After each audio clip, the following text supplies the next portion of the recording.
Perkenalkan, saya Abelia Dwi Claudia dengan NIM 1243311040. Saya berasal dari kelas B Pendidikan Guru Sekolah Dasar Universitas Negeri Medan.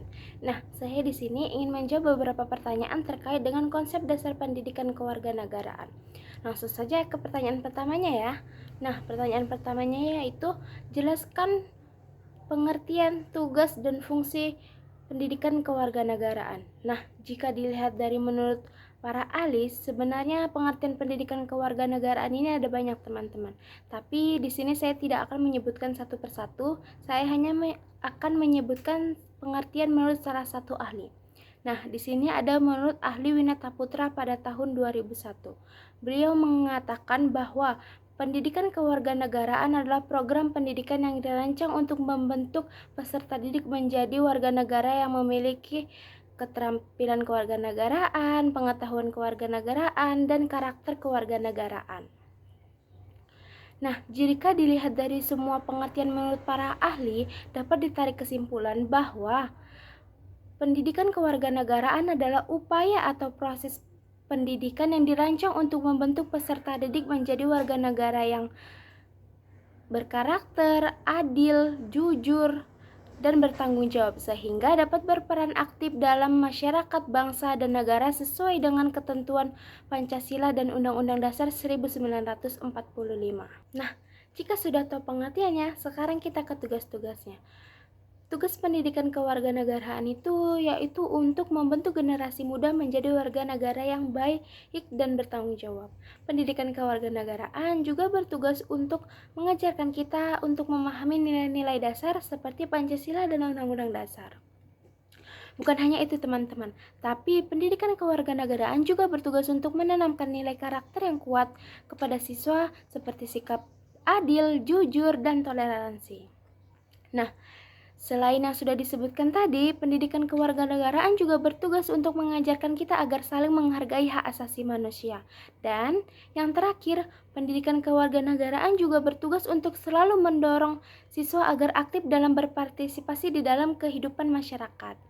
Nah, selanjutnya yang terakhir nih, yaitu fungsi pendidikan kewarganegaraan. Pendidikan kewarganegaraan itu memiliki beberapa fungsi. Langsung saja ke fungsi yang pertama, yaitu sebagai sarana edukasi yang dimana di pendidikan kewarganegaraan ini kita belajar soal hukum, demokrasi, dan hak asasi manusia.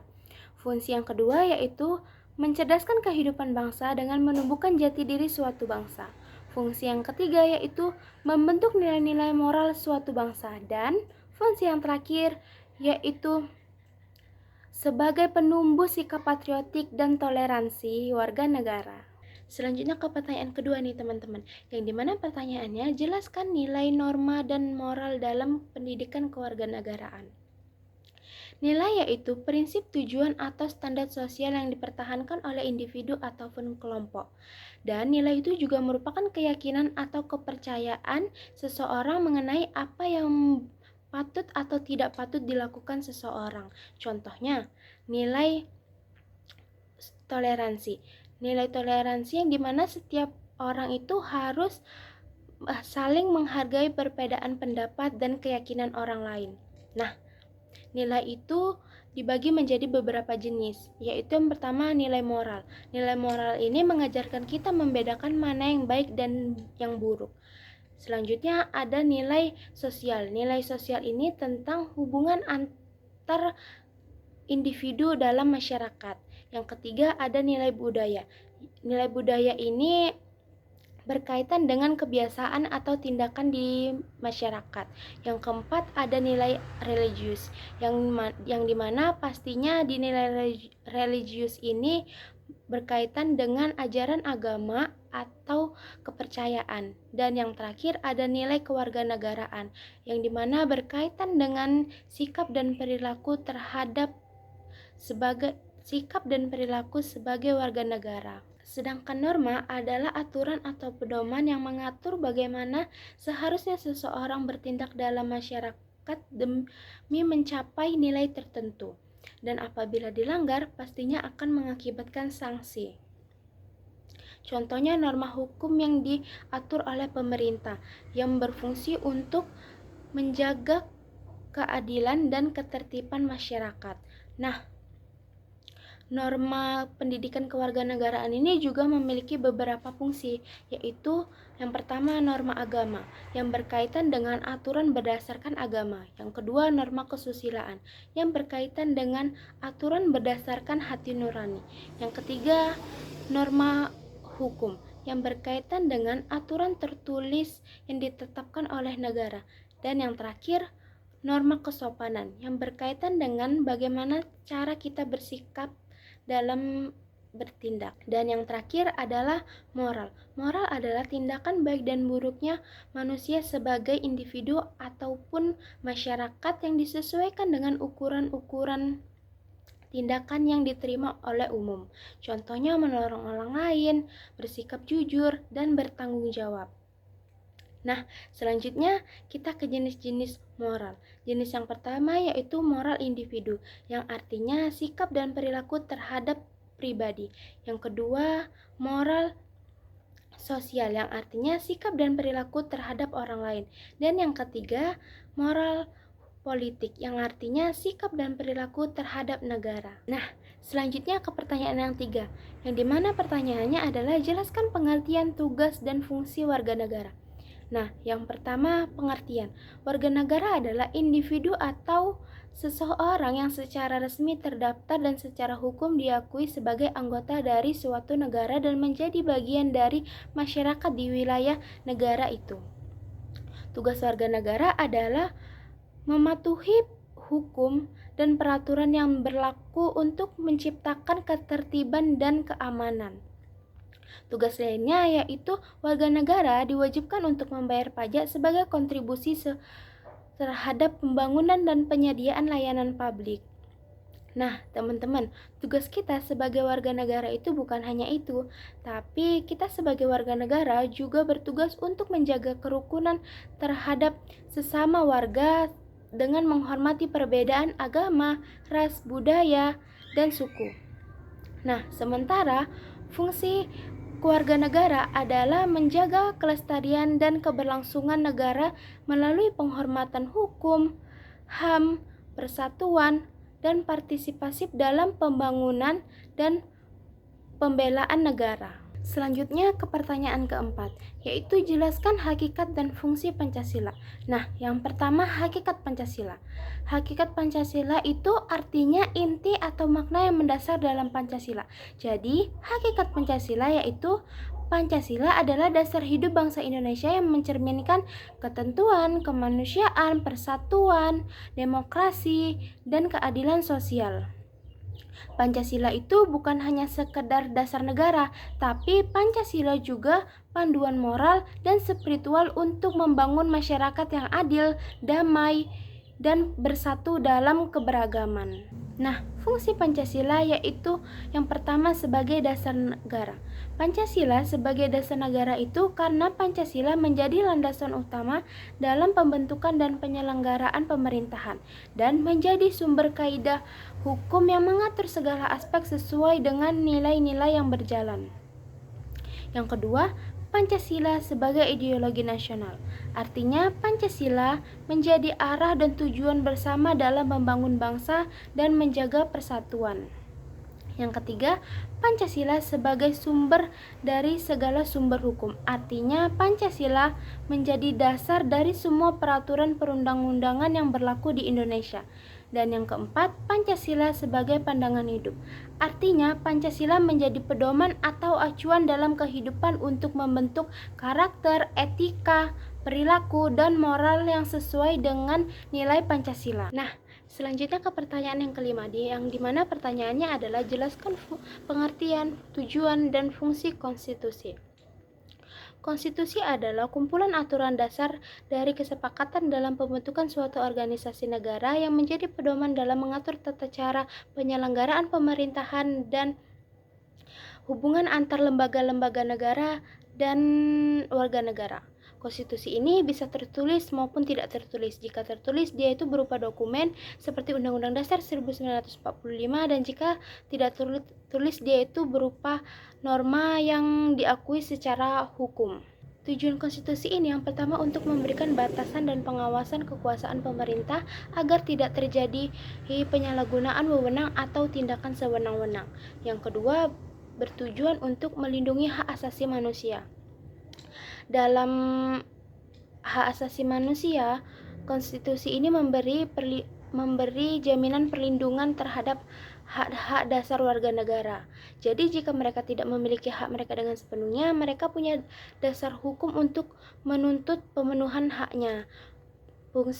Tujuan yang ketiga yaitu untuk memberikan pedoman penyelenggaraan negara. Tujuan yang keempat yaitu untuk menjamin stabilitas dan ketertarikan negara.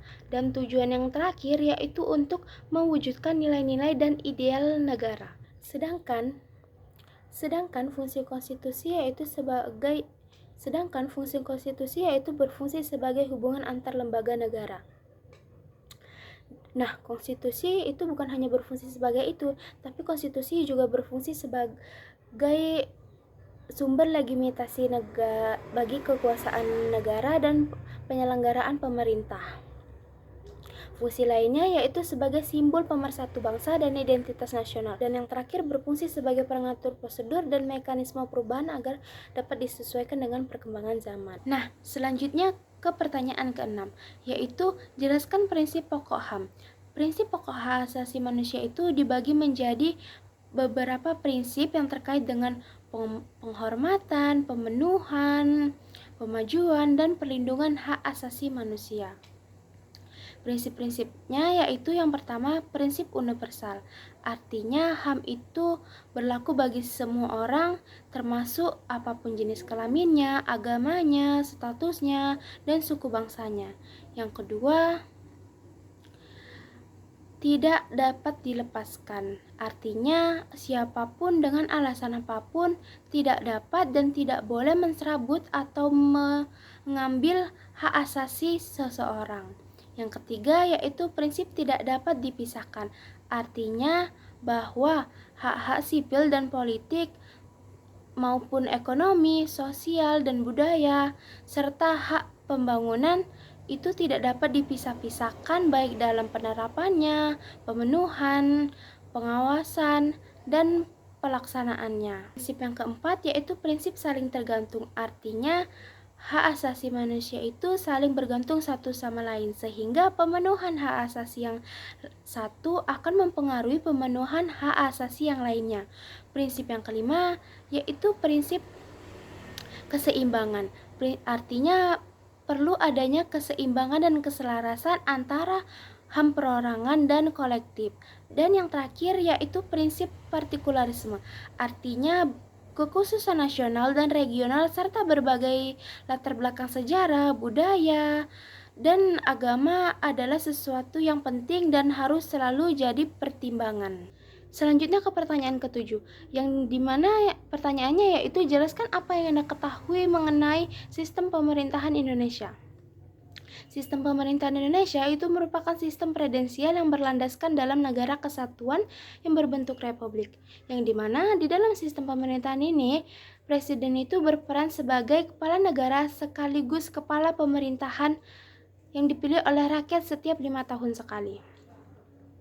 Dalam sistem ini, kekuasaan negara itu dibagi menjadi 3, yaitu eksekutif, legislatif, dan yudikatif.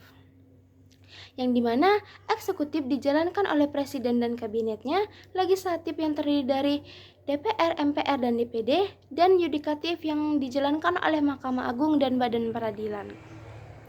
Dalam sistem ini, pemerintah menegaskan pemisahan kekuasaan yang jelas antara eksekutif, legislatif, dan yudikatif.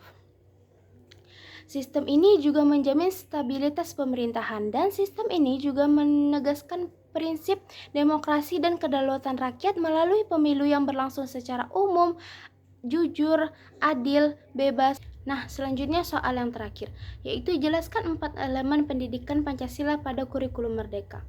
Dalam kurikulum Merdeka, pendidikan Pancasila itu dibagi menjadi 4 elemen. Elemen yang pertama yaitu Pancasila. Di dalam elemen ini, Pancasila itu mengkaji sebagai dasar negara, ideologi, dan pandangan hidup bangsa Indonesia. Yang dimana di dalam elemen ini, peserta didik itu nantinya mempelajari nilai-nilai Pancasila, proses perumusan, implementasi dari masa ke masa, dan reaktualisasi nilai-nilai yang terkandung dalam kehidupannya. Penerapan ini itu untuk mengembangkan potensi. Nah, elemen kedua itu Undang-Undang Dasar Negara Republik Indonesia tahun 1945. Pada elemen kedua ini, siswa itu diajak atau belajar untuk memahami atau mengkaji konstitusi dan perwujudan norma, mulai dari lingkup terkecil seperti keluarga dan masyarakat hingga lingkup negara dan global. Di elemen Undang-Undang Dasar ini, siswa juga diajak untuk mempraktikkan hak dan kewajiban, baik sebagai manusia, warga negara, dan bangsa Indonesia. Siswa atau peserta didik juga diajarkan untuk mempraktikkan sistem musyawarah dalam mengambil keputusan dan dapat menganalisis konstitusi. Selanjutnya elemen ketiga yaitu Bhinneka Tunggal Ika. Elemen ini mengarah untuk mengajak siswa mengenali dan menunjukkan rasa bangga terhadap dirinya sebagai anak Indonesia. Di elemen ini siswa harus mampu untuk menghargai keberagaman dan mereka harus mampu untuk merespon kondisi lingkungan sekitar. Peserta didik atau siswa harus menerima adanya kebinekaan bangsa Indonesia baik dari segi suku, ras, bahasa, agama, dan kelompok sosial.